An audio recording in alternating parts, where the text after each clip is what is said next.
안녕하십니까, 꾸롱삼입니다. 오늘은 솔레임의 ESL 사업부가 경쟁사들 대비 정말 경쟁력이 있는 것인가, 이거에 대해서 한번 고민을 해보도록 하겠습니다. 결론부터 말씀을 드리면은 이제 점유율 추이, 그리고 수주 잔고, 현재 22년 말 수주 잔고, 그리고 칩 설계부터 생산까지 서플라이 체인을 전부 다 이 솔로엠은 관리한다라는 관점에서, 그리고 영업이익률, 이 네 가지 관점에서 봤을 때에 회사에서 주장하는 대로 이 솔로엠의 ESL 사업부는 경쟁사들 대비 꽤 좀 우위가 있다라고 봐야 될 것 같기는 합니다. 저는 좀 그렇게 결론을 내렸거든요. 그래서 이 부분을 조금 더 면밀하게 아래서 살펴보도록 하겠습니다. 참고로 말씀드리면은 이 솔렘이라는 이 회사가 어떤 회사인지를 모르신다라고 하면은 제가 이전에 올렸던 영상을 한번 보시고 이 영상을 보시는 게 조금 더 이해에 도움이 되실 것 같습니다. 이 ESL 마켓 같은 경우에는 포화 시장이 아니라 지금 연평균 3-40% 정도 성장하는 성장 마켓이거든요. 그러니까 이 ESL이라는 것이 이 소매업체에서 가격 표시를 종이로 하는 것이 아니라 디스플레이로 하는 이제 디바이스잖아요. 지금 여러분들이 뭐 이마트라든지 홈플러스라든지 이런 곳에 가봤었을 때 어떤 가격이 써 있는 그 라벨이 종이로 되어 있는 것이 대부분이지 아직 뭔가 디스플레이로 되어 있는 부분이 많지는 않지 않습니까? 그렇기 때문에 앞으로 이제 그 성장하고 앞으로 성장 이제 그 여력이 충분한 굉장히 성장하는 마켓인 거는 맞고요. 이 성장하는 마켓에서 연평균 3-40% 정도로 성장하는 마켓인데 거기에다가 지금 현재 마켓 시어를 현재 2위거든요, 솔로엠이. 근데 여기에서 마켓 시어도 1위로 올라갈 여지가 있기 때문에 상당히 가파른 성장을 이 솔로엠의 ESL 사업부가 할 수도 있지 않을까라고 생각을 할 수도 있을 것 같거든요. 일단 저번 시간에 말씀드린 거긴 하지만 솔로엠의 올해 목표는 ESL 마켓에서의 점유율 30%입니다. 그리고 이것은 이제 그 지금 점유율 추이를 보시면은 불과 이 프라이서라는 2위 업체를 따라잡은 게 불과 작년이거든요. 그리고 앞으로 한 3년 이내에 이 SES 이마고 태그마저도 좀 따라잡고 솔로엠이 1위로 오를 것이다 라는 것이 이제 솔로엠의 목표이기는 합니다. 그래서 이런 부분들을 좀 면밀하게 한번 알아보겠습니다. 이런 것들이 가능할 것인지 이런 것들을 한번 알아보겠습니다. 일단 첫 번째로 수주 잔고는 이제 솔로엠이 제일 많습니다. 그런데 뭐 수주 잔고 이 12억 달러라는 한 1조 6천억 정도 되는 이 ESL의 이제 수주 잔고 같은 경우에는 3년에 걸쳐 가지고 이제 적절하게 이제 매출 인식이 되겠죠. 일단 2022년 말 기준으로는 경쟁사 대비 솔로엠이 가장 많기는 합니다. 그러면 이제 좀 마진을 좀 알아보려고 하거든요. 왜 그러냐면은 우리가 이 칩 설계부터 ESL 생산까지 지금 서플라이 체인 전체 관리를 이제 솔로엠만 한다. 이런 것은 사실은 지금 저번 시간에 우리가 알아봤거든요. 그래서 SES 이마고태그나 이제 프라이서 같은 업체 같은 경우에는 이제 설계와 그리고 이제 클라우드 그리고 이제 플랫폼 소프트웨어 이 정도까지는 직접 하지만 그 외에 생산이라던가 IC 설계, 칩 설계 이런 것들은 직접 하지 않거든요. 칩 같은 것은 사오는 것 같고요. 생산 같은 경우에도 외주를 주는 것 같습니다. 하지만 이 솔렘 같은 경우에는 원래 태생이 제조업 기반이고요. 그리고 삼성전기에서 분사했을 때부터 그 스피노프 시작부터 사실은 이제 팹리스 인력이 있었거든요. 이 삼성전기 그때 삼성전기 사업부로 있을 때부터 그렇기 때문에 ESL 사업에 있어서는 A부터 Z까지 전부 다 한다라는 것까지는 사실 저번 시간에 알아봤기 때문입니다. 그렇기 때문에 지금 이 영업이익률이 어떻게 나오는 것인가에 대한 관점으로 좀 집중해서 보려고 하는 상황이라고 생각을 하시면 될 것 같아요. 그래서 일단은 한번 3위 업체인 지금 그러니까 작년까지는 이 업체였다가 재작년까지는 이 업체였다가 작년에 이제 그 솔로엠에게 따라잡힌 프라이서의 수익성부터 한번 확인을 한번 해보겠습니다. 이 프라이서의 사업 보고서를 보시면은 2022년 같은 경우에는 전체 기준으로 한 0.9%의 OPM 그 영업이익률을 가져갔고요. 그리고 21년 같은 경우에는 5.5% 정도 이 정도의 영업이익률을 가져갔습니다. 이거를 이제 이 영업이익률을 솔로엠의 ESL 사업부와 직접 비교 가능할 것인가에 대한 얘기를 좀 해봐야 되는데, 그러니까 무슨 소리냐면은 솔로엠 같은 경우에도 이 ESL 사업만 하는 것이 아니지 않습니까? ESL 사업만 한 것이 아니라 이제 그 뭐 VS 사업부 그리고 파워 사업부 이러한 다른 사업부들이 있잖아요. 이 다른 사업부와 이 ESL 사업부가 서로 간에 합쳐져서 믹싱돼 가지고 하나의 이제 OPM이 나오는 거지 않습니까? 혹시 이제 우리가 지금 비교하려고 하는 것은 솔로엠의 ESL 사업부의 영업이익률과 이 영업이익률을 직접 비교해 가지고 어떤 회사가 더 수익성이 좋은 것인가에 대한 얘기를 지금부터 논하려고 하는 것인데, 혹시나 얘네도 이 프라이서 같은 얘네 업체도 이 다른 사업부가 여기에 녹아져 있으면 안 되고 여기에는 진짜로 ESL 관련한 사업만 있어야지 직접 비교가 가능하지 않습니까? 지금 그거를 한번 확인해 보려고 하는 거거든요.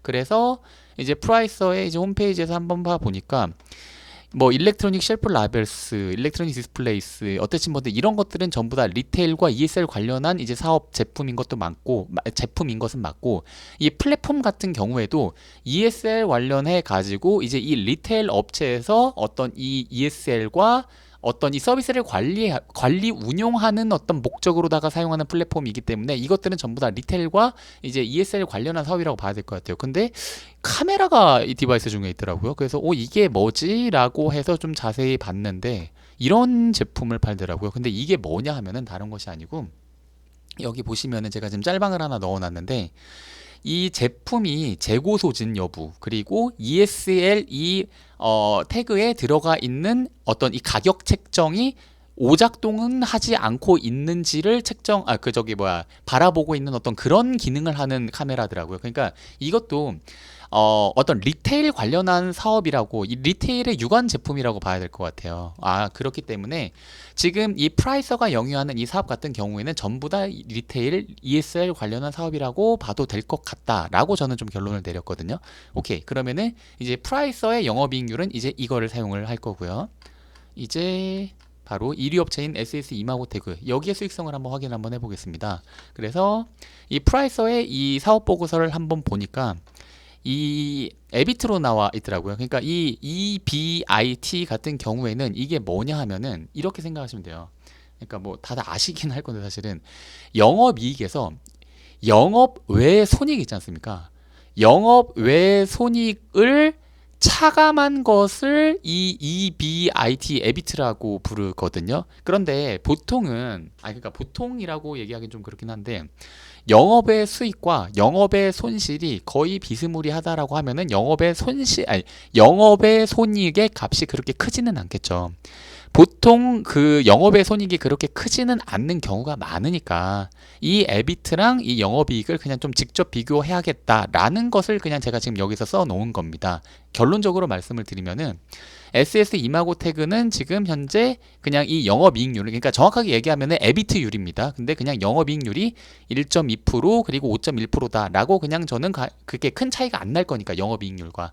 그래서 그냥 이 두 개의 숫자를 이 솔로엠의 영업이익률과 더 정확히 얘기하면 솔로엠의 ESL 사업부의 영업이익률과 직접 비교를 해보려고 합니다.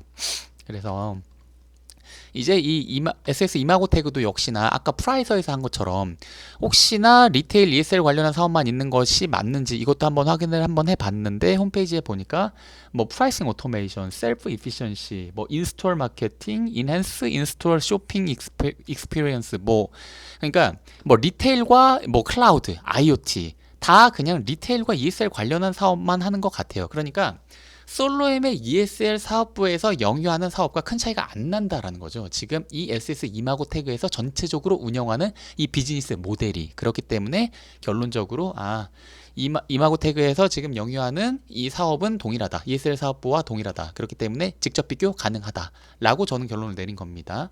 그래서 이제 그러면 우리가 이제 구해내야 되는 게 솔로엠의 ESL 사업부의 수익성을 이제 봐야 되는데, 지금 다행히도 이 ICT 여기가 지금 솔로엠의 ESL 사업부에 해당하는 이제 매출액과 영업 손익이거든요. 그래서 이거를 통해 가지고 영업이익률을 한번 구해 보면은 여기 22년 같은 경우에는 8.9%, 그리고 21년 같은 경우에는 한 7.9%가 나왔더라고요. 그래서 이거를 확인을 해 보시면은 솔로엠이 이마고태그 1위 업체죠. 이마고태그나 3위 업체인 프라이서보다 아무래도 좀 뚜렷하게 수익성이 낮다라는 것을 볼 수가 있습니다. 그리고 여기에서 추가적으로 드리고 싶은 말씀이, 이것도 저번 시간에 우리가 한번 좀 그 컨퍼런스 콜 통해서 확인을 했었던 것인데, 지금 베트남 공장 저희 짓고 있잖아요. 지금 베트남 공장을 짓고 있는데, 베트남 공장이 아니라 멕시코 공장이죠. 멕시코에 지금 현재 베트남 공장의 4배 규모의 만일에 이 멕시코 공장이 완공이 된다라고 하면은 가장 큰 공장이 될 거라고 합니다. 지금 이 공장이 증설되고 있는데, 이게 만일에 증설이 되면은 굉장히 큰 ESL을 추가 생산할 수 있는 캐파가 완성이 되겠죠. 물론 여기에서 생산하는 것은 ICT만 있는 것은 아닙니다. 전자부품 관련한 캐파도 당연히 확장이 되겠죠. 근데 여튼 ICT도 캐파 확장이 될 거긴 하잖아요. 그런데 현재 지금 ESL 관련해서 제품 생산 가동률이 전체 캐파층 71% 사용하고 있거든요. 그러니까 아직 전체 뭐 99%막 이렇게 엄청나게 가동률이 올라오고 있지 않은 상태에서 지금 캐파 증설을 하고 있는 겁니다. 솔로엠이 어떤 믿는 구석이 있겠죠. 그렇기 때문에 이렇게 결론을 내릴 수가 있을 것 같아요. 일단 점유율 올라오고 있습니다. 점유율 같은 경우에는 아까 여기 위에서 봤듯이 점차적으로 굉장히 공격적으로 이 마켓시어는 솔로엠이 올라오고 있습니다. 이마고태그는 좀 비슷하죠. 플랫하고 프라이서는 오히려 좀 슬로우해지고 있습니다. 그래서 점유율은 뭔가 솔로엠이 확실히 치고 올라오고 있다. 그리고 수주 잔고 가장 많은 것은 우리가 아까 확인을 했죠. 그리고 이 전체 서플라이 체인을 관리하는 것은 아까 여기서 말씀을 드렸고요. 그리고 영업이익률 관점에서도 확실히 이제 솔로엠이 괜찮다. 다른 업체 대비해 가지고는 뚜렷하게 괜찮다. 그리고 지금 증설 관점에서 지금 여기다 제가 써놓지는 않았지만 증설 관점 해가지고 제가 이 사업 보고서를 이마고태그도 받고 이제 그 프라이서도 봤는데 뭔가 증설 관련한 얘기는 없어요. 무슨 뭐 ESG를 위해 가지고 우리가 어떻게 할 것이다 뭐 이런 얘기는 있는데 무슨 뭐 증설할 것이다 이런 얘기는 없거든요. 그리고 없을 수밖에 없는 게 사실 이쪽에서는 생산은 다 외주를 주니까 직접 증설할 건 없지 않습니까? 그렇기 때문에 없을 수도 있기는 한데 여튼 그거는 차치하고라도 솔로엠에서는 현재 이 가동률이 끝까지 올라오지 않았는데도 불구하고 지금 캐파를 증설을 하고 있다. 그렇기 때문에 앞으로 좀 솔로엠이 더 뭔가 매출이 증액될 여지는 조금 더 높지 않을까. 다른 타사 대비해서 저는 좀 그렇게 결론을 내릴 수도 있지 않을까라고 좀 정리를 해봤습니다. 그래서 아무래도 경쟁사 대비 우위가 있다라고 하는 이 회사의 주장은 어느 정도 사실이지 않을까라고 좀 생각을 하고 있습니다. 네, 이상입니다.